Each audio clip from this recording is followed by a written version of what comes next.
क्योंकि सिर्फ टॉवल में बाबा मजबूरी है, लेकिन बाबा का बाहर जाना भाजपा की मजबूती है। बिना सिंगल मुस्लिम वोट के पहली बार आजादी के बाद देश में भाजपा की सरकार बनी। मोदी लहर थी, हर हर मोदी, घर घर मोदी, कि अब इस देश में कोई बाबरी मस्जिद बनेगी नहीं। उर्दू कठमुल्लों की भाषा है। और कौन बाबा? वो बाबा जो उत्तर प्रदेश में कहकर गए थे, बटोगे तो कटोगे। भारतीय जनता पार्टी का सबसे बड़ा ध्रुवीकरण का फेस इसी फेंटालैंड में, इसका नाम है योगी आदित्यनाथ, जिसकी जरूरत भारतीय जनता पार्टी को पड़ती है कश्मीर, कन्याकुमारी, तमिलनाडु, केरला, बंगाल, असम। हमारी जिंदगी झाल मुड़ी मत कर दीजिए। अगर बंगाल में आ गई सरकार बाबा, तो बिहार से मछली सप्लाई की जाएगी बंगाल में। तब क्यों नहीं हटाए गए, तब क्यों नहीं हटाए गए, तब क्यों नहीं हटाए गए? योगी को हटाना मुश्किल ही नहीं, नामुमकिन भी है। दिल में काबा और जुबान पर मदीना। जब बंगाल में सयोनी घोष ने कहा तो यूपी वाले बाबा काबा के मुकाबले चले गए। और फिर योगी आदित्यनाथ की लगातार सभाएं हुई तो काबा बनाम बाबा का इंपैक्ट जो पश्चिम बंगाल में देखने को मिला, क्या उसका असर 2027 में यूपी चुनाव में भी देखने को मिलेगा मनोज जी? बाबा जब गए तो काबा बनाम बाबा, ये ध्रुवीकरण वहां दिखना शुरू हो गया। बाबा ने, यानी मुख्यमंत्री योगी आदित्यनाथ ने, ये बात बंगाल में ही कही थी जाके कि अब इस देश में कोई बाबरी मस्जिद बनेगी नहीं। उर्दू कठमुल्लों की भाषा है। और कौन बाबा? वो बाबा जो उत्तर प्रदेश में कहकर गए थे, बटोगे तो कटोगे। तो हमने चुनाव लड़ते किसको देखा? ममता बनर्जी नंबर 1, उनके एक तरफ महुआ मोइत्रा, दूसरी तरफ सयोनी घोष। यही महिलाएं तो 3 चुनाव लड़ रही थी, यही चेहरा है। क्योंकि अगर आप गौर करें तो हुमायूं कबीर किनारे, मुकुल राय आपको याद होंगे। ममता बनर्जी ने अपनी जगह उनको रेल मंत्री बनाया था, लेकिन उसको भी भाजपा ने तोड़ा। शुभेंदु अधिकारी, ममता मत कितने, मेरे ख्याल से 12 या 17 या 20 विभागों के मंत्री थे, गलत कह रहा हूं मैं? ममता के आंखों के तारे, आंखों के तारे, ये तीनों अचानक मोतियाबिंद बन गए। आंखों के तारे मोतियाबिंद हो गए। आप समझिए भारतीय जनता पार्टी ने कहां से अपनी रणनीति शुरू की थी। मिथुन चक्रवर्ती, मिथुन चक्रवर्ती, मिथुन चक्रवर्ती, बाबुल सुप्रियो, प्यार कभी कम नहीं करना, कोई सितम कर लेना, ये मिथुन चक्रवर्ती का गाना है। वो मिथुन चक्रवर्ती खड़े होकर ममता बनर्जी को ललकारने लगे, मिथुन दा, बाबुल सुप्रियो, आती है तो चल, वो बाबुल सुप्रियो, वो पहुंच गए वहां पे, माहौल ही बदल गया। अब बात आती है, जब सयोनी घोष मदीना और काबा की बात करती है तो मैं मदीना और काबा को सजदा करता हूं। वीरेश भाई भी सजदा करते हैं। जैसे हमारे लिए हमारे मंदिर, हमारे तीर्थ, वैसे काबा और मदीना भी उतने ही पवित्र, पावन एकदम। लेकिन जब इनका इस्तेमाल होता है राजनीतिक तौर पर, जब उनका सियासी इस्तेमाल होता है, तो माफ कीजिएगा, काबा और मदीना इसीलिए कहा जाता है जैसे लगभग 80 के एंड में और 90 के बाद जय श्री राम का नारा चला था, और श्री राम के उस नारे को एक सियासी जामा पहना दिया गया था। और जब इस तरीके के नारे लगते हैं, जब इस तरीके के नारे बुलंद होते हैं, जब इस तरीके की बातें आगे बढ़ती हैं, तो सारी सियासत ध्रुवीकरण पर आती है जी। अब बात ये कि बाबा जहां जहां गए वहां वहां की जो स्ट्राइक रेट है बाबा का वो लगभग 90-92% है। ठीक है, 90-92% है। बाबा इस वक्त भारतीय जनता पार्टी की आपसी सुर फुटौल को किनारे अगर कर दें, क्योंकि सिर फुटौल में बाबा मजबूरी है, लेकिन बाबा का बाहर जाना भाजपा की मजबूती है। तो यह मजबूरी बना मजबूती का भी खेल है। और वहां जब जाते हैं और हुमायूं कबीर की उस बाबरी के ऐलान को ललकारते हैं, तो ध्रुवीकरण का एक खेल शुरू होता है। महुआ मोइत्रा, छोटा फैंटा, बड़ा फैंटा, बुलडोजर बुद्धि, go back to your Fanta land. No Mahua Moitra, BJP extended his Fanta land. और आज की तारीख में भारतीय जनता पार्टी का जो फैंटा लैंड था वो बंगाल में भी पहुंच चुका है। फैंटा में फिज नहीं होता है। जैसे अगर आप थम्सअप खोलेंगे तो सर्र से फिज निकलेगा, लेकिन फैंटा खोलेंगे तो फिज बहुत नहीं है। तूफानी ठंडा नहीं है, लेकिन फिज नहीं है। वो झरझरा के नहीं निकलता। थम्सअप कोका कोला में निकलता है, थम्सअप में खासकर, फैंटा में नहीं निकलेगा, माजा में तो बिल्कुल नहीं निकलेगा। लेकिन फैंटा का कलर क्या है? भगवा। भगवा किसका कलर है? योगी आदित्यनाथ का वस्त्र है भगवा। हिंदुत्व की पहचान। अब आते हैं हिंदुत्व पे। हिंदुत्व की पहचान है, भाजपा का रंग है। कभी ये हरियाणा में इमरती होता है, कभी महाराष्ट्र में संतरा होता है, कभी बिहार में गमछा होता है, और अब बंगाल में फैंटा। तो जो मैं फिज की बात कर रहा था कि उसको आप खोलेंगे तो फिज नहीं है, उसका मतलब आप समझ रहे हैं। जब फिज होता है तो वहां का जो वोटर है वो भरभरा के बोलता है, मुखर होता है, लाउड एंड क्लियर होता है कि हम अब इस तरफ जा रहे हैं। लेकिन जब फिज नहीं होता है तो अंदर खामोश बैठा होता है, फैंटा टाइप में। वही हुआ। खोलोगे तो ठंडे का एहसास तो होगा, और गटर जाओगे अंदर तो भी एहसास होगा। लेकिन वो अपनी मौजूदगी का एहसास नहीं कराएगा। तो वो जो फैंटा लैंड में रंगा हुआ जो हिंदुत्व था, जो बंगाल का हिंदू है, वो बिना फिज के चुपचाप बैठा रहा। उसने कहा पिएंगे तो इकट्ठा पिएंगे, और उसने इकट्ठा पी के जता दिया, बता दिया महुआ मोइत्रा को भी, ममता बनर्जी को भी, तृणमूल कांग्रेस को भी, कि भाजपा का जो फैंटा लैंड है वो अब बंगाल तक आ गया है। और महुआ मोइत्रा की आप बात कर रहे हैं, अजय पाल शर्मा, अरे फेयर एंड लवली बबुआ तुम्हारे बड़े फेंटा, तुम्हारे छोटे फेंटा को भी हम लोग ठीक कर देते हैं, काम लगा देते हैं, ठीक कर देते हैं। तुम क्या चीज हो? जाओ बबुआ, फेयर एंड लवली बबुआ, अपने फैंटा लैंड वापस आओ।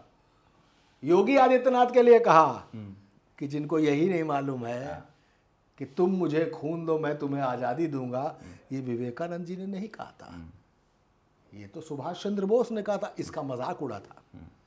लेकिन एक बात पर मैं आज भी अडिग हूं, चुनाव आयोग ने अगर अजय पाल शर्मा को वहां पर पर्यवेक्षक बनाया था, तो वो जो वीडियो था, वो वीडियो ये बताता है कि क्या जहांगीर का मोबाइल नंबर उनके पास नहीं था, क्योंकि उनके नॉमिनेशन पेपर में उनका मोबाइल नंबर होगा। एक बात। दूसरी बात, क्या उनके घर का पता उनके पास नहीं था, क्योंकि उनके नॉमिनेशन पेपर में था। और वो पूछ रहे थे कि कहां रहता है हुमायूं कबीर, माफ कीजिएगा, कहां रहता है जहांगीर, और वो पूछते दिखाई दे रहे हैं। वीडियो है, पूछते दिखाई दे रहे हैं। तो जहांगीर को उठाकर उन्हें हवालात में बैठा देना चाहिए था, लेकिन ऐसा नहीं किया। मसला क्या हुआ उसके बाद? ठीक है, ये किसी मनोज राजन त्रिपाठी की सोच हो सकती है कि एक पर्यवेक्षक को इस तरीके से पेश नहीं आना चाहिए, ठीक उसी तरीके से जैसे ज्ञानेश कुमार को अनुराग यादव से ऐसे पेश नहीं आना चाहिए था। आप ये भी तो देखो, वो अजय पाल शर्मा यूपी का एनकाउंटर स्पेशलिस्ट, शंकराचार्य विवादों में, शामली के एनकाउंटर में, बहुत सारे विवादों से अपने तेज तर्रार छवि को आगे बढ़ाते हुए, और लगाया कहां गया? 24 परगना। फलता सीट। फलता से जहांगीर खान के इलाके में। और सर एक बात बताइए कि अजय पाल शर्मा पर्यवेक्षक बनाए जाते हैं, एक आईपीएस ऑफिसर, तो पर्यवेक्षक सर कौन बनाता है? योगी जी, चुनाव आयोग। चुनाव आयोग। और चुनाव आयोग की नजर एक joint secretary, joint JCP, CP, हाँ joint JCP, joint CP IPS पर पड़ जाती है। तो आपको नहीं लगता कि अजय पाल शर्मा का चयन अमित शाह और भारतीय जनता पार्टी के हाईकमान की नजर से हुई होगी कि उठाओ और भेजो, और कहां भेजो? जहांगीर खान के इलाके में भेजो। और वो वीडियो भी आए जिसका एक तरीके से ध्रुवीकरण का इस्तेमाल भारतीय जनता पार्टी के पक्ष में हो गया। अगर ऐसी बात है कि चुनाव आयोग या अमित शाह की नजर पड़ी है शर्मा पर, अजय पाल पे जी। और इसलिए चुना गया, तो फिर अनुराग यादव को क्यों चुना गया? तो सीट कौन सी थी ये भी तो देखिए। मैं सीट की बात ही नहीं कर रहा हूं, मैं सीट की बात ही नहीं कर रहा हूं। मैं तो कह रहा हूं कि क्या उनको, उन पर, अनुराग यादव पर भी मेरा ये कहना था कि आपने भी सुना होगा, मैंने भी सुना है, ज्यादातर आईएएस जो साइड पोस्टिंग पे होते हैं वो पर्यवेक्षक के तौर पर जाते हैं, भेजे जाते हैं। किसी एक आईपीएस का नाम आप याद करें, पिछले कई, हमेशा तो चुनाव ही होता है इस देश में। जी। कोई आप अभिषेक सिंह का नाम लेंगे जी, जो गुजरात के बाद उन्होंने सस्पेंड किया, फोटो खिंचवाया। अनुराग यादव का आप नाम लेंगे, डॉक्टर हरिओम का नाम लेंगे, और भी बहुत सारे ऐसे लोग हैं जो पर्यवेक्षक के तौर पर जाते हैं। एक आईपीएस का नाम जरा बताइए जो किसी यूपी कैडर का जो पर्यवेक्षक के तौर पर लगता हो। हाँ, अजय पाल है, अजय पाल है, बिल्कुल सही है। और होगा भी तो इतना चर्चा में आया हो, आप बता दीजिए। हाँ बिल्कुल। नहीं नहीं नहीं नहीं, चर्चा में आना तो एक आम व्यक्ति की फितरत है। देखिए होता क्या है, मैंने पर्यवेक्षक ज्यादातर आईएएस देखे हैं। नहीं नहीं नहीं, आईपीएस को पर्यवेक्षक बनाने की प्रथा, अगर मैं गलत नहीं हूं तो डीवाई कुरैशी के समय से शुरू हुई है। डीवाई कुरैशी के समय में ये प्रथा शुरू हुई है ताकि कुछ आईपीएसएस को भी बनाया जाए जो वहां के लॉ एंड ऑर्डर की सिचुएशन पर भी नजर रखेंगे।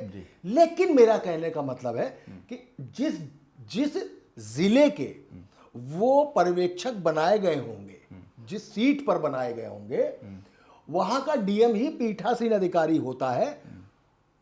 एक्चुअली हम गलत बहस में जा रहे हैं, शायद जी गलत बहस, हम गलत बहस में जा रहे हैं। मुद्दा यह है काबा और बाबा कि काबा बाबा की अगली कड़ी अजय पाल शर्मा थे। उनका वो एक्ट मतलब मेरी नजर में अकॉर्डिंग टू द प्रोटोकॉल नहीं हो सकता, लेकिन उसने वहां पर एक क्रिएट तो किया। और टीएमसी का दूसरा सबसे बड़ा नेता अभिषेक बनर्जी, हाँ, जो लगातार एक आईपीएस अजय पाल शर्मा पर प्रहार कर रहा है। हाँ, वो कह रहा था कि 4 तारीख के बाद हम छोड़ेंगे नहीं, हम छोड़ेंगे नहीं। उसने कहा 4 तारीख के बाद ऐसा नहीं होगा कि अजय पाल शर्मा उत्तर प्रदेश में चला जाएंगे, हम एफआईआर करेंगे और घसीटते हुए उनको कोर्ट तक लाएंगे। इस पूरे मसले ने, इस पूरे, और महुआ मोइत्रा ने भी कहा, फेयर एंड लवली बबुआ, कुल मिला के यूपी है ना ये। हाँ, तो वो यूपी का जो स्टाइल आबा काबा जो था, बाबा वाला था, तो वो जो वहां पहुंचा, उसने क्या क्रिएट किया? उसने क्रिएट ये किया कि इलेक्शन कमीशन ने तय कर दिया कि बाकी सीटों के चुनाव ओके, इस सीट का चुनाव बाद में होगा। आज नतीजे आ रहे हैं, भाजपा की सत्ता, ममता की सत्ता। आज जो नतीजा आने के बाद अब ये चुनाव 20 या 21 तारीख को होंगे, लेकिन कौन सी सीट है? वही अजय पाल वाली सीट, वही जहांगीर वाली सीट, वही फलता वाली सीट। तो फलता अजय पाल को फलता, लेकिन ममता बनर्जी को शायद नहीं फलता। तो उसके चक्कर में ये एक चीज देखने को मिली। और फिर हम लौटते हैं, उस जहांगीर ने बोला भी तो था, जहांगीर ने भी कहा यूपी के सिंघम का जवाब पुष्पाराज से मिलेगा। मैं पुष्पाराज हूं। अगर वो यूपी का सिंघम है तो मैं बंगाल का पुष्पाराज हूं। और पुष्पाराज कौन है? झुकेगा नहीं साला, वो है पुष्पाराज। तो वो ये दोनों तरफ की धमका धमकी चल रही थी। अब उस सीट पर दोबारा चुनाव होने, और देखिए चुनाव होना कब है? जब वहां भाजपा की सत्ता होगी। जहांगीर फिर वहां पे होंगे, चुनाव फिर लड़ रहे होंगे, लेकिन अब कैसे चुनाव लड़ेंगे। अब आपकी बात जो आती है कि इस चुनाव का असर उत्तर प्रदेश में, तो अब अगला चुनाव तो उत्तर प्रदेश का है, और उत्तर प्रदेश वो प्रदेश है जहां से भारतीय जनता पार्टी का सियासत में ऊंचाई का समावेश है। उस जगह आके भारतीय जनता पार्टी ने जो मंदिर मस्जिद का मुद्दा उठाया था, जो राम मंदिर का मुद्दा छेड़ा था, जिस पर मुलायम सिंह ने गोली चलवाई, जिसमें कल्याण सिंह ने बाबरी मस्जिद गिरवाई, करते कराते सुप्रीम कोर्ट में एक लंबी लड़ाई, 500 साल का इतिहास लिए लपेटे ये अयोध्या सुप्रीम कोर्ट से फैसला पाती है। मंदिर का शिलान्यास नरेंद्र मोदी करते हैं और अंतिम 2024 के चुनाव में उसका देवार्पण करते हैं। बहुत लोगों ने उठाया कि ये गलत समय में हो रहा है, मुहूर्त नहीं है, फलाना नहीं है, ढिमाका नहीं है, मंदिर नहीं जाएंगे, लेकिन उन्होंने किया। बात ये अलग है कि उत्तर प्रदेश में भाजपा ने 2024 लगभग खोया, 63-64 सीटें आके 32-33 पे सिमट गई, और यही उत्तर प्रदेश अगर भाजपा को उतनी ही सीटें दे देता तो आज तीसरी बार भी नरेंद्र मोदी सरकार होती, एनडीए सरकार नहीं होती। और इसी एनडीए सरकार की वजह ये रही कि उनको नीतीश कुमार और सुब्रमण्यम स्वामी को बतौर बैसाखी इस्तेमाल करना पड़ा। अब चंद्रबाबू नायडू को अब उनको इसके तौर पर इस्तेमाल करना पड़ा, और मोदी सरकार अब एनडीए सरकार कहलाती है। अब उत्तर प्रदेश का चुनाव सामने आ रहा है। बंगाल के चुनाव का जो, और उत्तर प्रदेश पहले से ही फैंटा लैंड है, अब बंगाल का जो फैंटा है वो उत्तर प्रदेश की तरफ फिर आएगा, और हर कोई चाहेगा कि इस बार ये फैंटा लैंड ना रहे, विपक्ष यही चाहेगा। और उत्तर प्रदेश का चुनाव जब होता है तो किसी देश का चुनाव होता है, क्योंकि यही उत्तर प्रदेश से ही दिल्ली की सत्ता का रास्ता जाता है। तो मान के चलिए बंगाल का ये नतीजा और ममता बनर्जी जैसा कद, वो कद जब हारता है तो एक्चुअली पूरा विपक्ष जो आंख लगा के उस चुनाव की तरफ देख रहा है, जो अपने इंडी गठबंधन या इंडिया गठबंधन का सबसे सर्वोच्च नेता समझ रहा है, वो जब हारता है तो उस गठबंधन का बंधन भी मॉरली ढीला पड़ जाता है, मॉरली ढीला पड़ जाता है। कांग्रेस उत्तर प्रदेश में है नहीं, मुख्य विपक्ष समाजवादी पार्टी है। कांग्रेस जब उत्तर प्रदेश में आती है तो उसको रोमिंग पड़ता है, क्योंकि सारे टावर समाजवादी पार्टी के हैं। मुख्य लड़ाई उसकी योगी आदित्यनाथ से है, क्योंकि 2 बार से सरकार में है। इसका असर कांग्रेस आती है तो क्या पड़ता है सर? कांग्रेस आती है जब उत्तर प्रदेश तो उसको रोमिंग पड़ता है। रोमिंग इसलिए पड़ता है कि सारे टावर समाजवादी पार्टी के हैं। भाई कांग्रेस की सत्ता थी उत्तर प्रदेश में, वो सारे टावर समाजवादी के हैं। आपको आनंद आया इस बात में। बहुत दिनों बाद रोमिंग की बात आई ना, टावर की। अब तो दुनिया आगे जा रही है 5G 6G पे, क्योंकि हम लोग जैसे ही दिल्ली पहुंचते हैं तुरंत वेलकम टू दिल्ली, है ना, रोमिंग में आप आ गए। तो कांग्रेस को रोमिंग पड़ती है। कांग्रेस के लिए तो इस चुनाव से पहले उत्तर प्रदेश, कुल उत्तर प्रदेश केवल 2 सीटों पर सिमट गया था, एक अमेठी एक रायबरेली, और वो भी स्मृति ईरानी ने पिछले चुनाव में हराकर कर दिया, कांग्रेस को सिर्फ रायबरेली कर दिया था।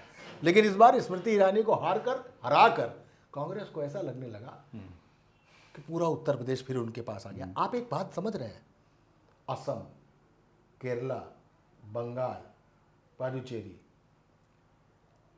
केरला को अगर थोड़ा सा किनारे किया जाए, वहाँ कांग्रेस का ठीक ठाक है। आप देख रहे हैं कांग्रेस कमबैक नहीं कर पा रही है। बंगाल का ये चुनाव ममता बनाम मोदी हो गया। आसाम का चुनाव हिमंता बिस्वा को आप कुछ कर ही नहीं पा रहे हैं। आपने उनकी पत्नी और तमाम चीजों पर आरोप लगाए, सब कुछ किया। उसने साफ तौर पर कहा कि मैं गाय का मांस खाता हूं, कह रहा है, और मैं चाहूंगा कि लोग खाएं, घर में खाएं। बीजेपी ने जाके बंगाल में क्या किया, लोग ममता बनर्जी एंड कंपनी ने फैलाया कि ये लोग अगर आया तो माछेर झोल नहीं मिलेगा, मछली कम पड़ जाएगी। यहां से होने लगा रवि किशन चिल्लाए, अगर बंगाल में आ गई सरकार बाबा तो बिहार से मछली सप्लाई की जाएगी बंगाल में। हेमंत बिस्व शर्मा कहे 5 किलो ज्यादा मांस खाएगा। 5 किलो ज्यादा मांस खाएगा। चुनाव के तरफ मुद्दे समझिए, चुनाव चुनाव के मुद्दे समझिए। और उस मछली वाला जो वो मछली नहीं जाएगी बंगाल में या मछली नहीं खाने देंगे, उसको लेकर भाजपा को भेजना पड़ा अनुराग ठाकुर को कि जाओ और मंगल के दिन मछली खाओ। मनोज तिवारी को जय हनुमान ज्ञान गुण सागर, जय कपीस तिहु लोक उजागर, गजब पार्टी राम धूप अदली बलनामा, अंजनी पुत्र पवन सुत नामा। उन्होंने मंगल के दिन मछली खाते हुए फोटो खिंचा ली, बनवा लिया। मनोज तिवारी ने शाकाहारी मछली खा ली। मनोज तिवारी भी बोले मछली नहीं जल तरोई है, जल तरोई। और वो गजब की पार्टी है। और वो मनोज तिवारी हमेशा ये कहते रहे कि हम तो नॉनवेज खाते ही नहीं है, हम तो जल तरोई ले रहे हैं। जल तरोई खा रहे थे, बिना प्याज लहसुन की मछली खा रहे थे, और वो पूरी तरीके से मांसाहार नहीं होता। ये लड़ाई मछली पर थी। इस पूरे खड़मंडल ने बंगाल के चुनाव को झालमुड़ी कर दिया। बंगाल का चुनाव झालमुड़ी। अच्छा, ममता बनर्जी का भी समझिए। एक जगह नरेंद्र मोदी गए, उन्होंने 10 रुपए निकाल के दिए, उन्होंने झालमुड़ी खा ली। अब वो तो झालमुड़ी खा के चले गए, उसका स्टॉक भी पूरा भरा हुआ था। अब विपक्ष ने बताना शुरू किया कि अरे वो उनका एसपीजी का कमांडो था और ये दुकान का स्टॉक भी भारतीय जनता पार्टी ने भरवा दिया। तो मानता रही हूँ। अब कुछ मीडिया वाले जब नरेंद्र मोदी वहां से चले गए, उस दुकान पर पहुंचे, क्योंकि मीडिया तो पहुंचेगी। आज तो सारे चैनल में सब झालमुड़ी का। यार आपने झालमुड़ी का इंतजाम नहीं किया। आज सारा चैनल का एंकर जितना है सब झालमुड़ी खाते हुए अपना बिल्डिंग कर रहा है। हम लोगों को ये नहीं दिखाना है ना कि हम लोग झालमुड़ी, तेलमुड़ी, गोदी मीडिया ये हम लोग करते नहीं है। तो तभी तो हम और आप बचे हुए हैं अभी। बात सही है। तो वो जो झालमुड़ी थी, इसके बाद जब मीडिया उस दुकान पे पहुंचा तो उस वक्त वो लड़का वहां नहीं बैठा था, उसका बाप दुकान पे बैठा था। तो उन्होंने कहा, हाँ बताइए कैसा लगा। बोले ना बाबा ना, हमें कुछ नहीं बताना, क्योंकि अगर हमने बता दिया तो हमारी जिंदगी झालमुड़ी हो जाएगी। गजब ये आप वीरेश भाई उस बाप की मजबूरी समझिए, उसका डर समझिए कि वो कह रहा है ना बाबा ना। देश का प्रधानमंत्री झालमुड़ी खा के गया, कह रहा हम नहीं पता बताइए कैसा है। उसको देश के प्रधानमंत्री की मजबूती नहीं समझ में आ रही है, उसको ममता बनर्जी का खौफ समझ में आ रहा है। ये खौफ ममता बनर्जी समझ नहीं पाई। अगर वो नहीं बोल रहा है, उसने कहा हमारी जिंदगी झालमुड़ी मत कर दीजिए, क्योंकि आप तो मुड़ी मुड़ी खा के निकल जाए, हमारे जाल लग जाएगी, हम चिलचिलाते घूमेंगे। तो उत्तर प्रदेश में इस पूरे चुनाव का यूं तो असर होगा, लेकिन एक चुनाव जीतने पर अभी भी मैं ये कहने का दावा नहीं कर सकता कि बंगाल के चुनाव ने उत्तर प्रदेश में विदिन भाजपा जो कलह मची उसको खत्म कर दिया। देखिए सर, कलह खत्म करने की बात तो अलग है, लेकिन आज मेरे पास समाजवादी पार्टी के कम से कम 10 नेताओं के, कार्यकर्ताओं के फोन आए, कांग्रेस के भी आए। भैया क्या चल रहा है? अरे हमने कहा क्या चल रहा है, हमसे ज्यादा तुम ही लोग देख रहे हो यार, हम क्या बताएं क्या चल रहा है। भैया बोले फिलहाल साइकिल नहीं चल रही। सुन तो लिए। हमने कहा अब हम क्या बताएं उनको, चल रहा चल टीवी पे देखने के बाद ही फोन किए। तो हमने कहा भाई जो चल रहा है तुम भी देख रहे हो। बोला भैया हम तो घर ही में बैठ गए। अरे हमने कहा क्या हो गया? बोले भैया लूज मोशन हो गया देख के। अरे हमने कहा यार तुम लोग लड़ाका टाइप के हो। बोले भैया क्या बताएं, बंगालों न छोड़े सब, बिहारों नहीं छोड़े सब, असमों नहीं छोड़े सब, क्या किया जाए, बंगाल में तो कुछ था ही नहीं इनका। हमने कहा भाई देखो ये तुम अपने अध्यक्ष जी से पूछना, हमारे मान का है नहीं इसका जवाब। हाँ, हम क्या बता पाए। तो ये जो उनका होपलेस, जो उनका सेंटिमेंट, जो उनका कॉन्फिडेंस है ना, वो जो डाउन हुआ है, वो लूज कर गया है। वो लूज करेगा। आप याद करिए ना साहब, लोग कहते हैं कि मुझे असर नहीं पड़ता है। मुझे एक बात याद आती है सर, दर्शक ध्यान से सुनिएगा। 2004 में जब अटल बिहारी वाजपेयी जी इंडिया साइनिंग हाँ। के नाम पर चुनाव लड़ रहे थे, प्रमोद महाजन जिसको कैंपेन को जी कैंपेन को जिसको हैंडल लीड कर रहे थे प्रमोद महाजन जी, तो प्रमोद महाजन जी उस कैंपेन के चुनाव अभियान समिति के अध्यक्ष थे, Bharatiya Janata party. Bharatiya Janata party India signing चुनाव हार जाती है, अटल जी प्रधानमंत्री के पद से हट जाते हैं और मनमोहन सिंह के नेतृत्व में यूपीए की सरकार बनती है। एक हारने के एक महीने के बाद आज तक के चैनल पर प्रभु चावला जी के एंकरिंग में एक शो आता था और आज भी आता है, सीधी बात। प्रभु चावला का ही शो था। प्रभु चावला का शो था। प्रमोद महाजन जी सामने और प्रभु चावला जी एंकर। प्रभु चावला जी हंसते हुए पूछते थे कैसा लगा, मजा आया, हारे तो कैसा लगा, मतलब कैसा, मतलब स्टाइल है, हमारी भी होगी आपकी भी है। तो प्रभु चावला जी ने जैसे पूछा प्रमोद महाजन से कि हार गए, कष्ट होता है। प्रमोद महाजन जी का मेरा चेहरा मैं भूलता नहीं हूं। प्रमोद महाजन जी ने कहा कि जाहिर सी बात है प्रभु जी, मैं भारतीय जनता पार्टी चुनाव अभियान समिति का अध्यक्ष था और इंडिया शाइनिंग मेरा दिया हुआ स्लोगन था, और ऐसे में भारतीय जनता पार्टी को जिताने और उसकी नैया पार कराने की जो जिम्मेदारी थी अटल और आडवाणी जी ने मेरे पर डाली थी। मुझसे चूक हुई है, हम हारे हैं और आप सवाल ये पूछ रहे हैं कि आपको कष्ट हो रहा है कि नहीं हो रहा है, कैसा लगा, आपको कैसा लगा। निश्चित रूप से मुझे अच्छा नहीं लगा। आप उदास हैं, आपने ये भी पूछा कि आप उदास हैं, तो मैं भारतीय जनता पार्टी का एक कार्यकर्ता हूं, अटल आडवाणी का सिपाही हूं। मैं उदास भी हूं, मैं चिंतित भी हूं, मैं दुखी भी हूं, मैं इस बात को मानता भी हूं कि ये हार हुई है, इसका असर मेरे पर पड़ा है। मैं एक मनोवैज्ञानिक दबाव में भी हूं क्योंकि मैं एक ह्यूमन बीइंग हूं। बिल्कुल बड़ी साफगोई से प्रमोद महाजन जी ने उस बात को स्वीकार किया था। आज भी मेरे आंखों के सामने वो इंटरव्यू नाचता है। मैं कोई नहीं स्वीकार करता। लेकिन जब प्रमोद महाजन जी ऑन कैमरा इस बात को स्वीकार कर रहे थे, तो बंगाल का जो इलेक्शन है, जो 10 समाजवादी पार्टी के कार्यकर्ताओं नेताओं का मेरे पास फोन आना, कांग्रेस के नेताओं का फोन आना और ये कहना कि भैया ये तो बंगाल जीत गए, तो ये साफ जाहिर करता है कि मनोविज्ञान पर असर जब प्रमोद महाजन जैसे व्यक्ति ने स्वीकार किया तो ये कार्यकर्ताओं नेताओं पर पड़ेगा पड़ेगा पड़ेगा। देखिए, जैसे उन्होंने कहा ये तो बंगाल जीत गए, आपको मालूम है भाजपा वाले क्या कह रहे होंगे? हाँ। अरे यार हम बंगाल जीत गए। आप बात समझ रहे हैं? हाँ हाँ अरे यार हम बंगाल जीत गए।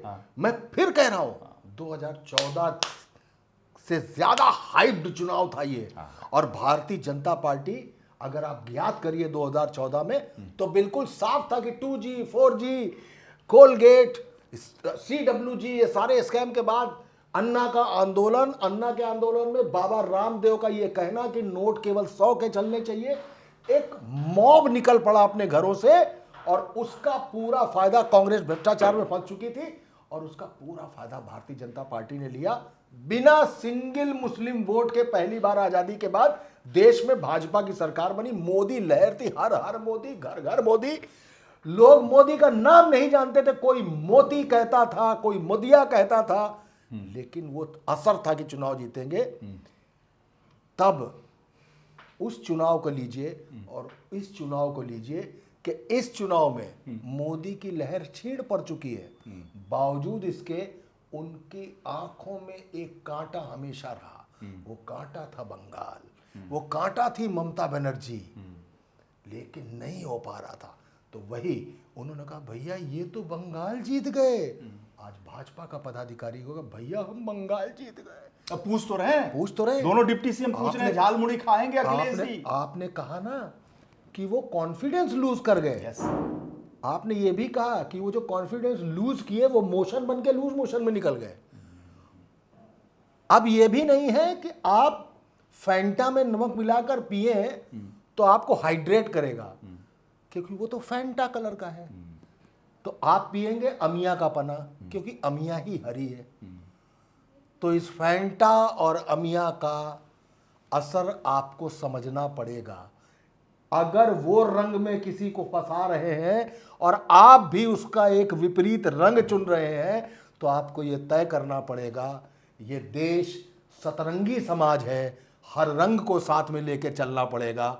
ना आम हरा है, ना अमिया हरी है, ना फैंटा भगवा है। फैंटा फैंटा है, अमिया अमिया है।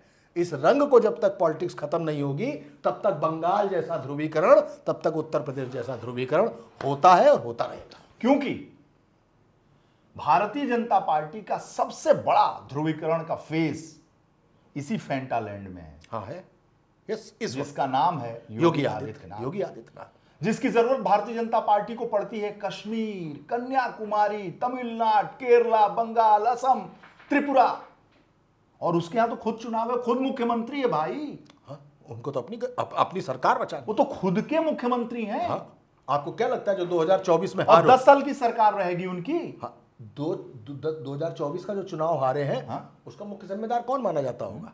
उसका मुख्य जिम्मेदार योगी आदित्यनाथ को ही माना जाता होगा विद इन पार्टी, क्योंकि आपकी तो सरकार थी। और जहां सरकार होती है, मजबूत सरकार होती है, वहां संगठन स्क्वायर में काम करता है। उसको देखते हुए योगी आदित्यनाथ की फील्ड मजबूत लगती है। विपक्ष को एक बार फिर अपने आप को कसना पड़ेगा, अपने लूप होल्स देखने होंगे और यह समझना होगा कि क्या 2027 का चुनाव हिंदुत्व और मुसलमान वोटों पर आधारित रहेगा। क्योंकि आप गौर कीजिए कि भारतीय जनता पार्टी की स्ट्रैटेजी बंगाल में हिंदू मुसलमान की थी, जिसके लिए वो 15 साल से प्रैक्टिस कर रहे थे। लेकिन उत्तर प्रदेश में जो भारतीय जनता पार्टी का जो केंद्रीय संगठन है, उसने तय कर रखा है कि उत्तर प्रदेश में अब हिंदू मुस्लिम नहीं चलने वाला है। बड़ी सीधी बात कर रहा हूं वीरेश भाई, ये नहीं चलने वाला है, क्योंकि यहां राम मंदिर के नाम पर लोगों ने वोट नहीं दिया। राम मंदिर वाली अयोध्या भी आप हारे। और भारतीय जनता पार्टी इसीलिए तय करके बैठी है कि यूजीसी यानी पिछड़ा की राजनीति करनी है, दलित की राजनीति करनी है। इसीलिए ब्राह्मणों को डपट भी दिया जाता है। तो उत्तर प्रदेश का चुनाव धर्म पर नहीं होगा, नहीं होगा, नहीं होगा। दर्शकों, मैं कह रहा हूं उत्तर प्रदेश का चुनाव जातिगत चुनाव होगा। और मैं दर्शकों से यह कह रहा हूं कि जिस तरीके से आप उदाहरण देते हैं कि सौरभ गांगुली आते हैं और कहते हैं सहवाग से कि नहीं चौगा ना मारो, सहवाग ठक से मार देते हैं, ठक से मार देते हैं, ठक से मार देते हैं। योगी आदित्यनाथ हैं, वो बिल्कुल ठीक। योगी आदित्यनाथ, सहमत हूं इस बात से। योगी आदित्यनाथ की मैं आपको बात कहूं, वो हिंदुत्ववादी है, हिंदुत्ववादी योगी आदित्यनाथ। वो अपने पिच पे खेलेंगे, वो हिंदू मुस्लिम करें या ना करें, जो भी है उनका अपनी जो अपना उस पे है खेलेंगे। बिल्कुल। इसका एक आपको दिलचस्प उदाहरण दे देता हूं। हमारे गोरखपुर देवरिया के एक बड़े योगी जी के शुभचिंतक योगी जी से आए और मिले। उनकी वो क्षमता थी कि योगी जी से अपनी बात कह सकें। दर्शकों, जरा ध्यान से सुनना। उन्होंने कहा कि योगी जी, महाराज जी, तो उन्होंने कहा कि हां बोलिए। उन्होंने कहा कि महाराज जी, मुख्यमंत्री तो आप रह लिए और बहुत बढ़िया से रह लिए, आगे भी भविष्य है, थोड़ी रणनीति और नीति से काम किया जाए। रणनीति और नीति भी जरूरी है, स्ट्रेटजी भी थोड़ी बनाई जाए। योगी जी का जवाब था, ऐसा है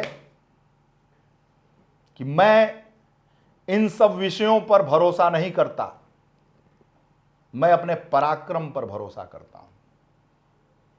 और नीति, रणनीति, षड्यंत्र, साजिश, ये मैं नहीं जानता। मेरी स्टाइल पराक्रम की स्टाइल है और मैं पराक्रम जानता हूं। और इसका उदाहरण है, जब हमेशा ये खबरें आती हैं यूपी में कि योगी हटाए जाएंगे, योगी के खिलाफ साजिश हो रही है, बस बीएल संतोष आ चुके हैं, योगी जाने वाले हैं, वैसे ही योगी आदित्यनाथ अपने पराक्रम पर भरोसा करते हुए जिलों का दौरा बढ़ा देते हैं, बैठकों का दौरा बढ़ा देते हैं, मीटिंग्स के दौरे बढ़ा देते हैं, लॉ एंड ऑर्डर पर ध्यान देते हैं, लगातार पूरे प्रदेश में चहलकदमी शुरू कर देते हैं और अपने पराक्रम पर ध्यान देते हैं। और फिर लोग सोचते हैं कि अरे यार, योगी को तो हटाने वाले हैं, योगी के खिलाफ तो साजिश है, और योगी तो निकल गए, योगी तो निकल गए या मीटिंग ले रहे हैं, उन पे कोई असर नहीं पड़ता। तो योगी की जो स्टाइल है वो अपने पराक्रम पर विश्वास करते हैं, वो नीति और रणनीति पर भरोसा नहीं करते हैं, वो अपने अंदाज में काम करते हैं। और एक बात और महत्वपूर्ण है इसमें कि योगी जी जो है हमेशा इस बात को कहते हैं कि ये जो तुम देख रहे हो ना कि महाराज जी आपको तो हटाया जा रहा है, आपको ये किया जा रहा है, तो बोले कि ये जब तक मैं हूं या जब तक कोई है, ये हमेशा ये चलता है और चलता रहेगा। आज भी है, कल भी होगा, और साजिश षड्यंत्र किसके खिलाफ नहीं हुआ और हटने हटाने की बात कब नहीं हुई। तो ये जो आप सुन रहे हो ना, इसकी चिंता ना करो, ये हमेशा चलता रहेगा। और आज जो आप कह रहे हो ना कि आज मैंने सुना, घबराने की बात नहीं है, ये कभी खत्म ही नहीं होगा, हमेशा हुआ है और आगे भी होता रहेगा। देखिए, आपने कहा वो नीति और रणनीति को नहीं मानते हैं, लेकिन किसमें नहीं मानते हैं? जिसमें नहीं मानते हैं उस चीज का नाम राजनीति है, जो नीति से ही चलती है। आपके खिलाफ विपक्ष आपको हराने की साजिश कर सकता है, षड्यंत्र कर सकता है, रणनीति बना सकता है, लेकिन विद इन पॉलिटिक्स जब होता है कुछ, तो बहुत ही बेहतरीन बहुमत से चुनाव की भूमिका, चुनाव की रूपरेखा को साबित करने वाले शिवराज भी हटाए जाते हैं, बहुत ही शानदार प्रदर्शन करने वाली वसुंधरा भी हटाई जाती है। लेकिन हाँ, मैं मानता हूं कि शिवराज और वसुंधरा योगी नहीं है, योगी अलग है। योगी के खिलाफ कोई फैसला लेना भारतीय आज तक का नहीं, हटाए जा रहे हैं। सर, इस पे एक लाइन में बोलता हूं, इहां कुम्हड़ बतिया कोई नाही, देख तर्जनी तेहि मर जाए।